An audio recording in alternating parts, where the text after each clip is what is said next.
యావత్ తెలంగాణ రాష్ట్రం అంతా భౌగోళిక ప్రాంతంలో మీ జనాభా ఎంత? మీరు తీసుకున్నటువంటి అవకాశాలు ఎంత? మాదిగ సామాజిక వర్గం యొక్క జనాభా ఎంత? వారు పొందుతున్నటువంటి మొన్న అవకాశాలు అసెంబ్లీలో కూడా ఈక్వల్ షేర్ ఇచ్చిరు.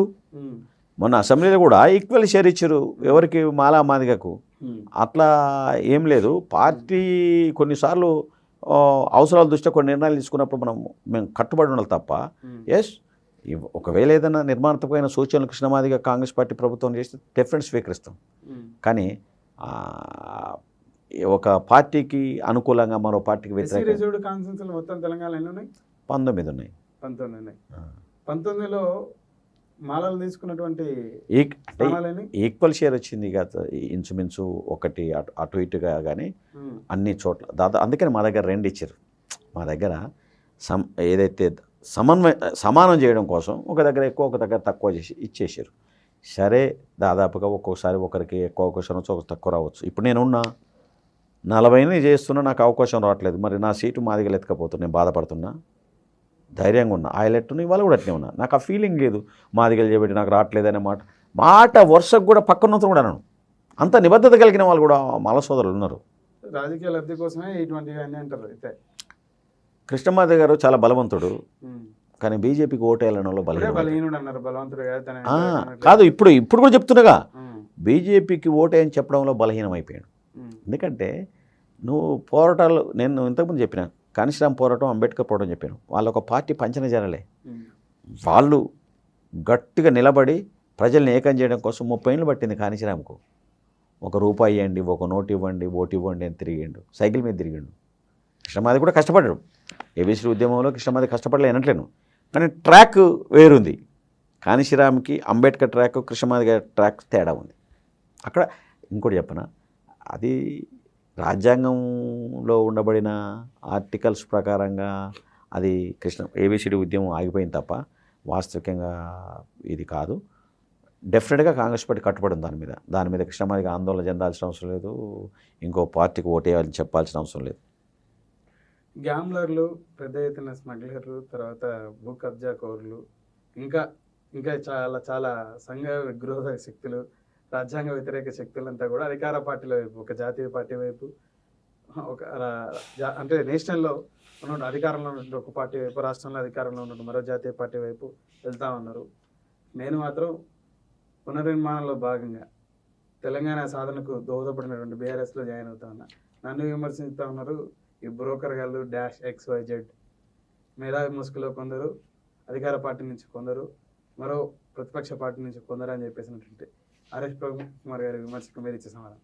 ఆర్ఎస్ ప్రవీణ్ కుమార్ గారు ముందుగా వారి మీద మీ అభిప్రాయం ఏంటి? వ్యక్తిగా, ఆఫీసర్గా నేను రెస్పెక్ట్ చేస్తాను. ఆయన మీద మంచిర్యాలలో బీఆర్ఎస్ పార్టీ వాళ్ళు దాడి చేస్తే నాకు ప్రవీణ్ కుమార్తో సంబంధం లేదు. రియాక్ట్ అయినా నేను ప్రవీణ్ కుమార్ను ముట్టుకుంటే అగ్గి మండుద్దని చెప్పి నా ఫేస్బుక్ అకౌంట్లో పెట్టినవాడిని. అందులో బీఎస్పీ లీడర్లు చాలామంది రెస్పాండ్ అయ్యి మెసేజ్ పెట్టారు. నాకు పరిచయం లేదు ప్రవీణ్ కుమార్తో. ఆడ దాడి చేసిన బీఆర్ఎస్ వాళ్ళు దాడి చేశారు పోటీ చేసిన దగ్గర.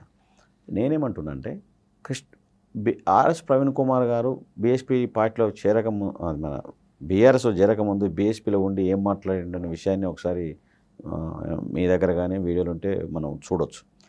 ఏమిటి చేరినట్టు ఆర్ఎస్ ప్రవీణ్ కుమార్ గారు? బీఆర్ఎస్ దళితుని ముఖ్యమంత్రి చేస్తా అన్న చేయలే, మరి అందుకు ప్రేరేపణ గురైండేమో చేరాలని. దళితులకు 3 ఎకరాల భూమి ఇస్తా అన్నాడు కేసీఆర్, ఇయ్యలే.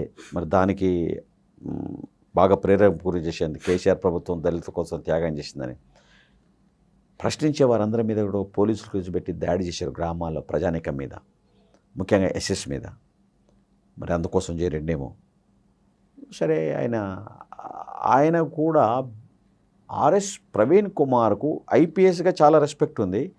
బీఎస్పీ గెలవకపోవచ్చు, కానీ ఆ పార్టీలో ఉంటే రాజకీయాలకు అతీతంగా ప్రవీణ్ కుమార్ని అందరూ రెస్పెక్ట్ చేశారు. ఇలా ఆయనను సీరియస్గా తీసుకునే పరిస్థితి లేదు. ఎందుకంటే గుంపులో గోవిందంలో ఆయన కూడా ఒకటి అయిపోయాడు. పవర్ కావాలంటే ఆయన ఎంపీగా గెలవడం కోసం ఆ బీఆర్ఎస్లోకి పోయిండు తప్ప ప్రజల్ని బాగు చేద్దాని కాదు, దళితుని బాగు చేద్దాని కాదు. దళితుల కోసం చాలా సంక్షేమ పథకాలు పెట్టి ఆర్థికంగా చాలా పేరుకు బలోపేతం చేసిన 10 సంవత్సరాలు అని చెప్పేసి ఆర్ఎస్ ప్రవీణ్ కుమార్ గారు చెప్తారు. ఇప్పుడు నీతో అన్నా కదా నేను, ఏమన్నా 3 ఎకరాల భూమి ఇస్తే వాడు బతుకుతాడు కదా వ్యవసాయం చేసుకొని మాలమాదికుల గ్రామాలు ఎవరుకున్నాయి భూములు 10 లక్షల రూపాయలు దళిత బంధు ఇచ్చి చైతన్య తల్- చైతన్యం ఇవ్వలేదంటారా? అంటే 10 లక్షలు ఇచ్చిందంటే ముఖ్యమంత్రి కేసీఆర్ గారే 3 లక్షల చొప్పున 4 లక్షల చొప్పున మా ఎమ్మెల్యేలు తినరని అసెంబ్లీలో చెప్పిండు. స్టేట్మెంట్ ఇచ్చిండు, మీ అందరు రిపోర్ట్ నా దగ్గర ఉంది బిడ్డ, మీరు 3-4 లక్షలు డబ్బు తినరని. అది పేద ప్రజలకు అందలే. 5 లక్షలు కొట్టేసారు టీఆర్ఎస్ బీఆర్ఎస్ కొట్టేసిరాలు, ప్రజలకు అందలే. దానివల్ల తిరుగుబాటు వచ్చింది. నిజంగా చెప్తున్నా, దళిత బంధు కూడా ఒక కారణమే కేసీఆర్ ఓడిపోవడానికి. ప్రజలకు చేరలే కదా నువ్వు ఇచ్చిన పథకం. అది నువ్వు ఏదో ఒక నియోజకవర్గం అలా ఈటల రాజేంద్ర ఓడగొడడానికి హుజురాబాద్లో పెట్టినావు. ఎక్కడైతే నీకు అనుకూలమైన ఎమ్మెల్యేలు ఉన్నారో వాడు గెలవాలనుకున్న దగ్గర పెట్టినావు. ఆడబెట్టినావు కానీ మొత్తం ఎంటర్ తెలంగాణ పెట్టినావా? కేసీఆర్ గారు ఇప్పుడు ప్రవీణ్ కుమార్ గారు, నేను మీ మీడియా ద్వారా అడుగుతున్నాను, ఇవాళ నీటి ప్రాజెక్టుల మీద విపరీతం దోపిడీ జరిగింది. ప్రతి నీటి ప్రాజెక్టు కూడా దాన్ని ఏమంటారు, ఎస్టిమేషన్స్ పెంచడం, డిజైన్ మార్చడం. ఎందుకు అంటే ఆ డిజైన్ మార్చడం వల్ల, ఎస్టిమేషన్స్ పెంచడం వల్ల ఆ అవినీతిలో అంటే ధనం పెరిగినప్పుడు వచ్చే వాటాధనం కూడా పెరుగుతుంది కదా, దానికోసం పెంచారు. ఇవాళ మనము నిజంగా చెప్పాలంటే ఇంత దోపిడీ ప్రభుత్వం ఎప్పుడు జరగలే గతంలో. 100 రోజుల్లోనే మీరు పెద్ద ఎత్తున దోపిడీ ఇచ్చినారని మీ మీద విమర్శలు చేసుడు వేరు, నిరూపణ అవుతుందిగా. ఇలా కాలేజ్ ఆర్థిక ఉగ్రవాదం అంతా తీసుకుంటా ఉన్నారు. చాలా తప్పుడు ఆరోపణ. ఇప్పుడు తప్పుడు ఆరోపణ మీరు మొన్నటి వరకు ప్రతిపక్ష పార్టీ ఉండి అధికార పార్టీలో ఉన్న నాయకుల మీద చేసినటువంటి ఇప్పుడు మీకు వాళ్ళే మీ దగ్గరకు వచ్చారు. ఇవాళ నాగేందర్, పట్నం మహేందర్ రెడ్డి గారు ఈ రోజు మీ పార్టీలో ఎవరైతే జాయిన్ అవుతా ఉన్నారో వాళ్ళంతా ఇప్పుడు సరే. ఇప్పుడు నేనేమంటానంటే విచారణ జరుగుతూ ఉంది. మేము అవినీతి చేస్తున్నామా, వాళ్ళ అవినీతి ఒక్కటి మాత్రం ఖచ్చితంగా చెప్పగలుగుతాం. రేవంత్ రెడ్డి గారి ప్రభుత్వానికి ఏదైనా మనం సూచన చేస్తే మార్పులు చేసుకోవడానికి అవకాశం ఉంది. ఒక నిజంగా తప్పిదాలు జరిగితే నిజాయితీ విషయంలో చాలా చిత్తశుద్ధిగా ఉంది ఆ గవర్నమెంట్. అధికారులు అంటే వాళ్ళు ఉచ్చబోసుకునే పరిస్థితి. ఎక్కడైనా 1-6 తప్పు జరిగితే కూడా దృష్టికి వస్తే వాడు ఇంటికి పోవాల్సిందే. నీకు చిన్న ఉదాహరణ చెప్తా. ఒకప్పుడు పోలీసు వాళ్ళు ప్రజల మీద కేసులు పెట్టేది. కాంగ్రెస్ పార్టీ ప్రభుత్వంలో పోలీసుల మీద పోలీసులు కేసు పెట్టి అరెస్ట్ చేసే పరిస్థితి కాంగ్రెస్ పార్టీ గవర్నమెంట్ స్టార్ట్ అయింది. ఉదాహరణకు నేను చెప్తున్నా, అదొకటి. రెండోది, ప్రజాభవన్ దగ్గర ఒక కార్ యాక్సిడెంట్లో వాడిని తప్పేయడానికి ఒక ఎమ్మెల్యే కొడుకుని మాజీ ఎమ్మెల్యే కొడుకుని తప్పేయడానికి ప్రయత్నం చేస్తే అతని మీద కేసు పెట్టడం జరిగింది. సిఐ మీద ఒక సిఐని పోలీస్ కేసు పెట్టి అరెస్ట్ చేశారు. ఆ సిఐకి సహకరించిందనే ఉద్దేశం మీద మరొక సిఐ మీద కేసు పెట్టారు. ఎప్పుడైనా పోలీసుల మీద కేసు పెట్టిరా? నోరులోని పేద ప్రజల మీద కేసులు పెట్టారు టీఆర్ఎస్ ప్రభుత్వంలో. ఇవాళ అధికారులు ఇంటికి పోతుండ్రు. ఎవడన్నా మెసిలితే నేను ఈ విషయంలో మాత్రం నేను రేవంత్ రెడ్డి ప్రభుత్వాన్ని అభినందించాల్సిందే. నేను కాదు, ప్రతి ఒక్కడు. ఎందుకంటే అవినీతి జరగకుండా చిత్తశుద్ధితో పాలన మాత్రం జరుగుతుంది. ఇంత గొప్పగా చెప్పుకోవచ్చు అన్నారు. మహబూబాద్ ఎవరైతే ఇప్పుడు ఎమ్మెల్యే ఉన్నారో, వారు మన ఎన్నిక అయిన తర్వాత అక్కడ ఉన్నటువంటి రిజిస్టర్ తస్లీం అహ్మద్ సామాజిక స్పృహ కలిగినటువంటి తనని అక్కడ భూమి యొక్క విలువలు చాలా పెద్ద ఎత్తున పెరగడం జరిగింది జిల్లా వేసిన తర్వాత. కొన్ని రిజిస్ట్రేషన్స్కి సహకరించమని చెప్పేసి అని తను ఎమ్మెల్యే అయిన తర్వాత 1-2 సార్లు పిలిపించే ప్రయత్నం చేసి వెళ్ళకపోతే కక్ష కట్టి అక్కడ రిజిస్టర్ ఆఫీస్ దగ్గర ఎవరో తీసుకునే లంచాన్ని తాను తీసుకున్నట్టు చిత్రీకరించి బదనాం చేసే ప్రయత్నం చేస్తున్నారు. పెద్ద ఎత్తున అవినీతికి పాల్పడుతున్న ప్రభుత్వం ఏంటంటే ఈ 100 రోజులనే కాంగ్రెస్ అని చెప్పేసి అంటున్నారు. అది నా నోటీస్కి అయితే రాలేదు వాస్తవికంగా. ఎవరు ఎమ్మెల్యే చేయించున్నా ఇది ఎవరి మీద? అక్కడ రిజిస్టార్ మీదనా? అది కనుక నిజంగా ముఖ్యమంత్రి నోటీస్కి వస్తే ఎమ్మెల్యేది కూడా ఇబ్బందికరమైన అవుతూ ఉంటుంది.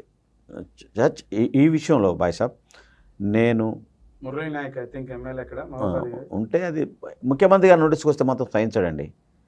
చాలా సిన్సియర్గా జరుగుతుంది. ఇలా మంత్రులంతా ఎక్స్పర్ట్స్ ఉన్నారు. ఉత్తమ్ కోండ గారు, బట్టి విక్రమార్క, శ్రీధర్ బాబు, పొన్నం ప్రభాకర్, సీతక్క, వీళ్ళంతా చాలా hard work, day and night. ఎందుకు హార్డ్ వర్క్ చేస్తుంటారంటే ఆర్థిక సంక్షోభానికి నెట్టి ప్రభుత్వం చేతికిచ్చారు. ఏదో 1,00,000 కోట్లు ఏమో అప్పైనాయి అనుకుంటే సుమారు 7 లక్షల కోట్ల రూపాయలు అప్పు అయిపోయింది.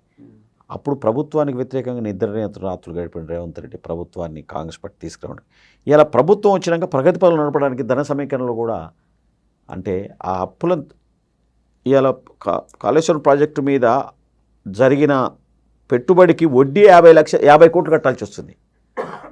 ఇప్పుడు ఫుడ్ కార్పొరేషన్ దాని మీద కూడా సుమారుగా దానికి కూడా 18,000 కోట్లు కట్టాల్సి వస్తుంది. తర్వాత ఇట్లా నీటి ప్రాజెక్టుల మీద తెచ్చిన అప్పులు అవుతున్నాయో ఆ అప్పులకు వడ్డీలు కట్టడానికే వీళ్ళకు మతిపోతుంది. ప్రభుత్వం నడపాలంటే వాళ్ళు అంత మేధోమదనం చేస్తేనే ప్రభుత్వం ముందుకు పోయే పరిస్థితి తప్ప ఆ అప్పులు చూస్తే వేరేటోళ్ళు ప్రభుత్వంలో ఉంటే మాత్రం ఆ ప్రభుత్వంలో ఆత్మహత్య చేసుకోవాలి, లేదా ఆ ముఖ్యమంత్రిని ఆత్మహత్య చేసుకోవాలి. ఏది ఆ డబ్బు అప్పు చూసినప్పుడు బెదిరిపోయే పరిస్థితి. ఏ రోజు భోజనానికి ఆ రోజు ప్రపంచ బ్యాంక్ దగ్గర అప్పు తెచ్చుకోవాల్సిన పరిస్థితి ఏర్పడేటట్టు ఇచ్చిపోయినారు. కాబట్టి నేను ఒకటి మాత్రం చెప్పగలుగుతా బాస్, రేవంత్ రెడ్డి కానీ కాంగ్రెస్ పార్టీ మంత్రులకు కానీ మరో 5 ఏళ్ళు కూడా ప్రభుత్వంలో మేమే ఉండాలనే సంకల్పం ఉంది. కాబట్టి చాలా నిజాయితీగా చిత్తశుద్ధి చేస్తారు. డబ్బు కలెక్షన్ అయితే లేదు. ఆఫీసులలో కూడా అధికారులకు భయం ఉంది. ముఖ్యమంత్రి నోటీస్ కనుక వస్తే మాత్రం డెఫినెట్ యాక్షన్ అయిద్దండి. నీకు ఒక చిన్న ఉదాహరణ చెప్తా. వాళ్ళ బ్రదర్ పోతుంటే ఒక ఎస్ఐ కాన్వాయ్ పెడితే ఆయన వీడియోలు వచ్చినాయి. ఏమంటే చూసి ఎస్ఐని సస్పెండ్ చేసి పెట్టాడు. మరి కేసీఆర్ ప్రభుత్వం అట్టుందా? కవిత కేసు కాడు, కవిత ఓడిపోతే ఎంపీ, ఓడిపోతే ఎమ్మెల్సీ, మందులు ఇచ్చే సంతోష్ కుమార్కు ఎంపీ అంటే వాళ్ళ కుటుంబంలోనే పదవులు ఇవ్వడం. ఇప్పుడు శ్రీకాంతాచారి లాంటి తల్లికి చనిపోతూ తెలంగాణ ఉద్యమానికి వెళ్తున్నందించి కొరవెత్తిలా కరిగి కాలి మరణించే ముందు కూడా జై తెలంగాణని మరణించాడు. తెలంగాణ ఉద్యమానికి ఊపిపోసాడు. వాళ్ళ అమ్మకు చిన్న పదవి ఇద్దానే నీ బిడ్డకు పదవి ఇస్తే ఆడిపోయింది ఇలా మన లిక్కర్. సరే, ఇప్పుడు అరెస్ట్ చేయడాన్ని నేను కూడా విభేదిస్తున్నా, కానీ ఆధారాలు తెలుస్తాయి కదా. మనం ఇప్పుడు ఎలక్షన్ టైంలో అరెస్ట్ చేయడాన్ని, కేజ్రీవాల్ కానీ కవిత కానీ అరెస్ట్ చేయడాన్ని నేను కూడా ఖండిస్తున్నా. Congress party, all India Congress party కూడా ఖండించింది. కానీ ఇది సమయం కాదు. ఒకవేళ నిజంగా నేరంలో వాళ్ళు పాల్గొన్నా అరెస్ట్ చేయడానికి ఇది సమయం కాదని నా అభిప్రాయం. అంటే ఆధారాలు ఇవాళ దొరికినాయి ఆధారాలు ఇవాళ దొరికినాయి ఆధారాలు. ఇప్పుడు వాళ్ళు ఎలక్షన్ కొరకు ఆ ఈడీని, సిబిఐని వీళ్ళంతా మోడీ పాకెట్గా వాడుకొని ఎక్కడ అవసరం ఉంటే ఎక్కడన్నా బీజేపీ ప్రభుత్వాల మీద దాడులు జరిగినాయా? బీజేపీ ప్రభుత్వం మంత్రులు, ముఖ్యమంత్రులు కూడా అవినీతిలో పాల్గొనకుంటున్నాడా? ఇది బీజేపీ ఒకటే దేశంలో బలమైన శక్తిగా ఒకే పార్టీ ఉండాలనే తరహాలో మోడీ ప్రయత్నం చేస్తాడు. మోడీ చెప్పేదానికి చేసేదానికి చాలా తేడా ఉంది. కేటీఆర్ గారి ప్రధాన విమర్శ ఏంటంటే రేపు పార్లమెంట్ ఎన్నికలు అయిన తర్వాత మరో షిండే అవుతాడు రేవంత్ రెడ్డి అని చెప్పేసి. అది కాంగ్రెస్ పార్టీ కూలిపోతుంది, బీజేపీ పార్టీ ఇక్కడ గవర్నమెంట్ ఫామ్ చేశాను. ఎప్పుడు దాన్ని ఊతమించుకుంటా మన ఇటీవల మోదీ గారి సభను అడ్రస్ చేసి మాట్లాడితే లక్ష్మణ్ గారు కూడా రేపు పార్లమెంట్ ఎన్నికల ద్వారా డబుల్ ఇంజిన్ సర్కారు తెలంగాణ రాష్ట్రంలో ఉంటుంది అని చెప్పేసి అన్నారు. అది జరిగే పని కాదు. తెలంగాణలో మోడీ కనుక ప్రయత్నం చేస్తే ఆయన రేవంత్ రెడ్డి గారా అట్లా అయ్యే సమస్య లేదు. ఇవాళ భారతదేశంలో కాంగ్రెస్ పార్టీని ఇట్లా బలోపేతం చేయాలనే దాని మీద ఆలోచన చేసే వ్యక్తుల్లో రేవంత్ రెడ్డి గారు ఒకడు. ఇంత కష్టపడి కాంగ్రెస్ పార్టీని తెచ్చి షిండేగా మారుతాడా? నథింగ్. పోరాటం చేసి ఇప్పుడు నీకు పోరాటం చేసి విజయం సాధిస్తాం తప్ప షిండేగా మారేది ఎక్కడదండి? ఆయన కాంగ్రెస్ పార్టీ నిర్మాణంలో ఇలా సోనియా గాంధీ కాంగ్రెస్ పార్టీ కుటుంబంలో రేవంత్ రెడ్డి ఒకటిగా మారిపోయింది. పార్టీ మా భారతదేశంలో నిర్మాణంలో ఏం చేయాలనే దాని మీద ఈయనతో కూడా డిస్కస్ చేసే పరిస్థితి ఏర్పడేది. అటువంటి వాడు ఈ బెదిరింపులకు అదిరింపులకు భయపడి షిండేగా మారుతున్నది చాలా చేయనియండి. చట్టం ఏం చెప్తే దాని ప్రకారం ఉందాము. చట్టం ఇప్పుడు న్యాయ వ్యవస్థ ఏం తీర్పిస్తో చూద్దాం, వెయిట్ చేద్దాం. కవిత గారిని జైలుకి వెళ్ళామని చెప్పేసి అంటే వెళ్ళడానికి సిద్ధమా మీ సీఎం? ఎవరు? కవిత గారిని జైలుకి వెళ్ళామని చెప్పేసినటువంటి కోర్టు ఏవైతే తీర్పులు ఉన్నాయో సహజంగా కోర్టు తీర్పులు అయితే మనం కాదనలేం కదా. అత్యున్నత న్యాయస్థానం సుప్రీంకోర్టు ఏదైనా జడ్జిమెంట్ ఇస్తే మనం కాదనలేం కదా. కాబట్టి వాస్తవాలను చూసి పరిశీలన చేసి కోర్టు నిర్ణయం తీసుకుంటుంది. మరి షిండే అయితే రేవంత్ రెడ్డి గారు అంటారు 100% కాడు. చివరిగా రేపు జరగబోయే పార్లమెంట్ ఎన్నికలు కాంగ్రెస్ పార్టీ ఎన్ని స్థానాలు? మా ముఖ్యమంత్రి గారు చెప్పినట్టు రాష్ట్రంలో మేజర్ స్థానాలు 14 స్థానాలు కాంగ్రెస్ పార్టీ గెలిచేందుకు అవకాశాలు ఎక్కువ ఉన్నాయి. ఏదో బీజేపీ కళ్ళగంతుంది, టీఆర్ఎస్ అయిపోయింది దాని పని, మేమే ఉంటాం, మాకు కాంగ్రెస్ పార్టీకి పోటీ జరుగుతుందని అనుకున్నాం. తెలంగాణలో బీజేపీ వచ్చే పరిస్థితి లేదు. బీజేపీ రాదు. బీజేపీని తెలంగాణలో అవునన్నా కాదన్నా కొంత మార్క్సిజం, మావోయిస్టు ఆలోచన విధానంలో పనిచేసిన ప్రజలు ఉన్నారు. ఆ భావజాలం మనం చనిపోయింది అనుకుంటున్నాం. గ్రామాల్లో సామాన్య ప్రజానీకంలో కొంచెం విప్లవపూర్తిమైన అభిప్రాయాలు ఉన్నాయి. బీజేపీ మాత్రం రాదు. నేను నమ్ముతున్నా. సరే చూద్దాం. బీజేపీ వచ్చేదా, మీరు అన్నట్టు కాంగ్రెస్ వచ్చేదా, లేకపోతే కథం అని చెప్పేసి అంటున్నటువంటి బీఆర్ఎస్ ఈ మేరకు బీఆర్ఎస్ కూడా ఛాన్స్ లేదు. కాంగ్రెస్ పార్టీ మేజర్ స్థానాలు గెలుస్తుంది. అదే చూద్దాం. మీరు అంటే బీఆర్ఎస్ నుంచి వచ్చినటువంటి వ్యక్తులకు అవకాశాలు వేయడం జరుగుతుంది. నిన్న వరకు మీకు సహకరించినటువంటి సామాజిక ఉద్యమకారులు కానీ, యువత కానీ, లేకపోతే కాంగ్రెస్ పార్టీ కార్యకర్తలు కానీ ఏ మేరకు సహకరించి గెలిపించారని చెప్పేసి పార్లమెంట్ ఎన్నికలు. చూద్దామన్నా. మరో నెల 2 నెలలు ఉంటే తెలిసిపోతుందిగా. అప్పుడు వద్దాం మళ్ళీ మీ స్టూడియోకు.